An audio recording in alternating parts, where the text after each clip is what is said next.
Hi guys, it's Derek here from Walker and Wood. Welcome back to another video. In today's video I'm going to show you how you can make a conference table just like this. Now this is built using ash wood and it is over 8 feet long, and we also made metal bases. So stay tuned for today's video, and if you haven't, we'd love if you would subscribe to our channel. That way you can keep up to date with new content coming out. So thanks, I hope you enjoy it. For this table we are going to use metal table legs, and I don't know much about metalwork, but my friend Kyle over at Broken Compass Woodworking, check him out on Instagram. He knows a lot about metalwork, so I went over to his shop and he showed me how to weld, which was awesome. I got a lot of practice to go, but thanks Kyle for helping me out.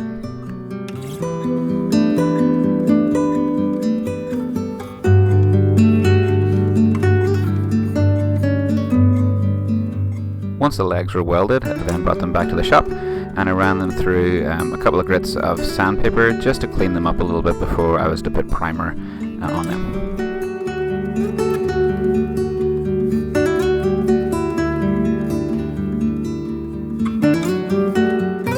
Now before you go to paint your metal table legs, you're going to want to clean them off first. So I picked up some acetone at my local hardwood store and cleaned all of the legs. For primer, I use this 2-in-1 primer, and you may be wondering why I've got 4 legs right now, but I am using 2 for this project, and I've also got a slab table that's coming up, and so I thought I would do all the legs at the same time.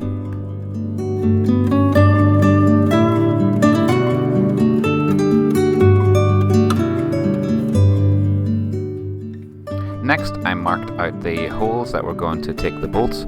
I marked 3 holes on each leg. Now when drilling holes into metal, you're going to want to change the setting on your drill. I changed mine to setting number 1, and that was going to give me a slower speed on my drill. It was going to give me more torque, and the bit was not going to spin so fast that it was going to create like a burning smell. But you can see here how quickly this metal bit that I used worked through these metal legs. I started by drilling a smaller hole before going over it then with the actual bit size that I wanted to use.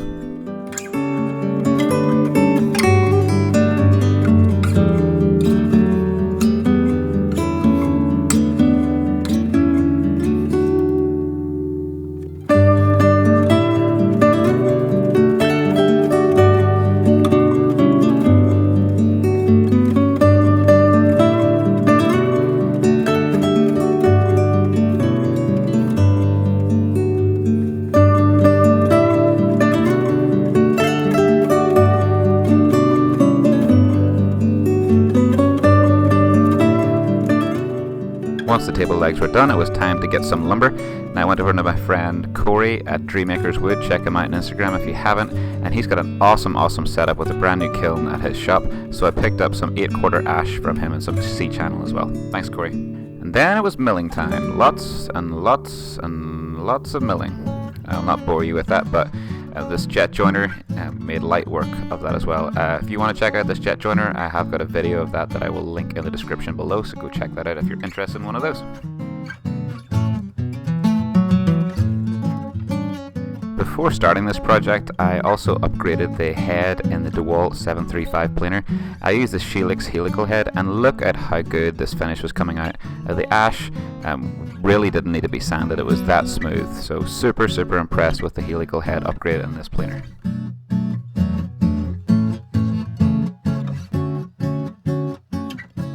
Next, I took the pieces over to the table saw to rip them down to final dimension before getting them ready for glue up.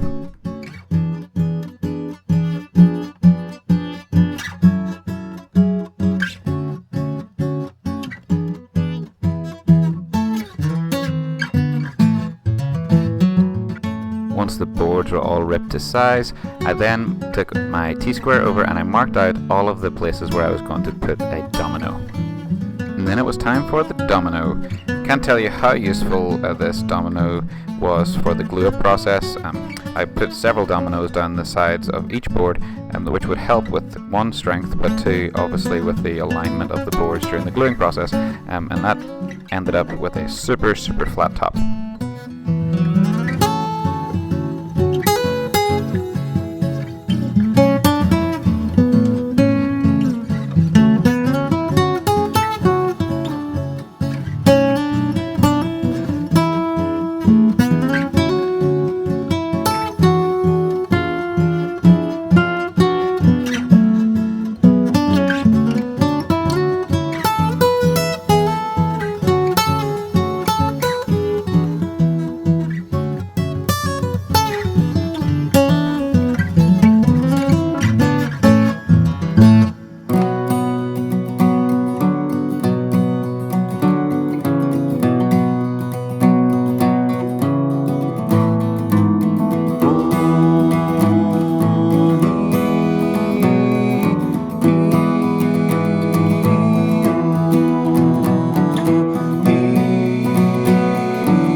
Once the piece was out of the clamps, I then took my track saw over to the tabletop to square off both ends, and this track saw, super impressed with it. It just ate through this 8/4 ash like butter.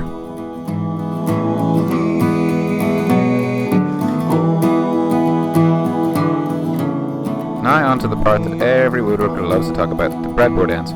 So I used my domino here. I used 12 by 100 dominoes, and in the center panels I used the tight setting, and those dominoes are going to be glued, and then in the outer 4 dominoes, those are going to be set to the loose setting, just to allow for some wood movement. I've seen this done numerous ways, but I decided to glue the dominoes into the breadboard end first, and each domino got a glue. Remember, the middle domino was on the tight setting and the other 4 was on the loose setting.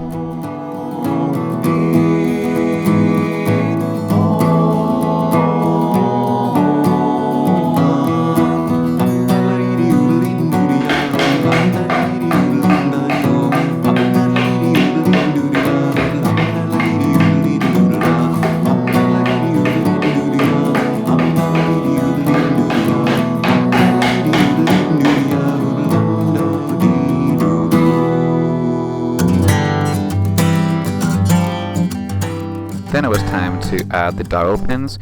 Now what I did not show here was that I actually elongated the holes in the dominoes prior to drilling through here. That's essential if you're going to allow for wood movement, so make sure you do that. And here I'm just inserting those dowels. Again, only gluing the one that was in the middle fully, and the outer ones just gluing them at the top just to make sure they stay in place.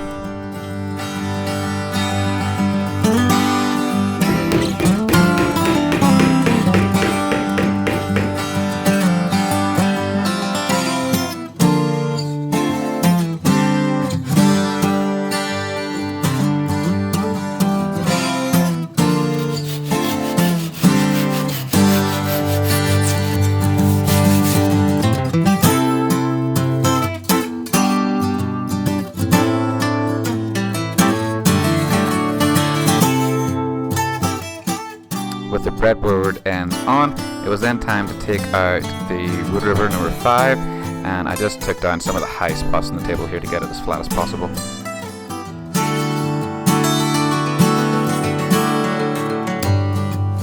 After planing, it was then time to give it a rough sanding using the Vesto Rodex.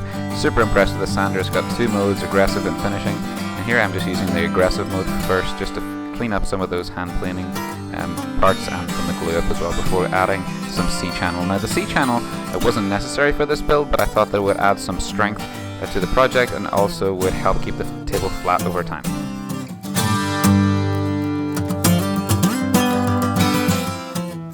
To make the channel for the C-channel, I used this router setup with my guide rail, and I used a white side router bit, and it worked wonders. Then it was time to drill some holes in the C-channel. What I did here was I drilled 2 holes on each side.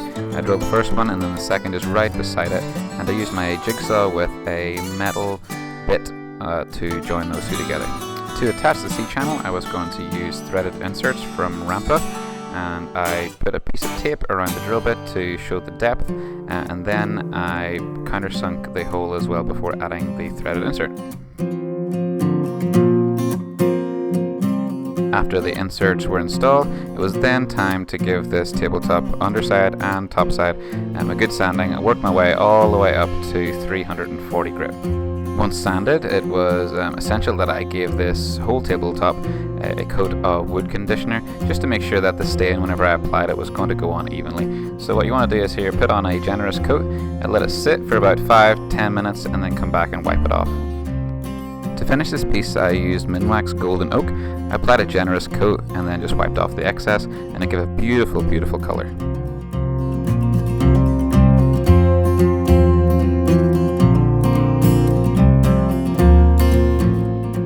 Once the stain was applied, then it was time for finish.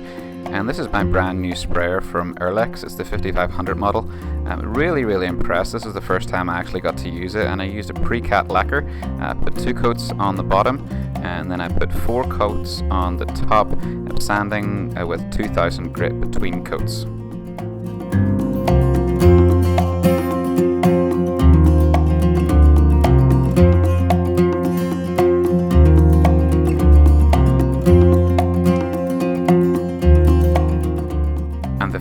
was incredible. A beautiful, beautiful, smooth, glass-like top, ready to go to its new home. Delivery day. Now it was time to get the legs in place, drill out the holes to receive the threaded inserts, and then it was time to attach the legs.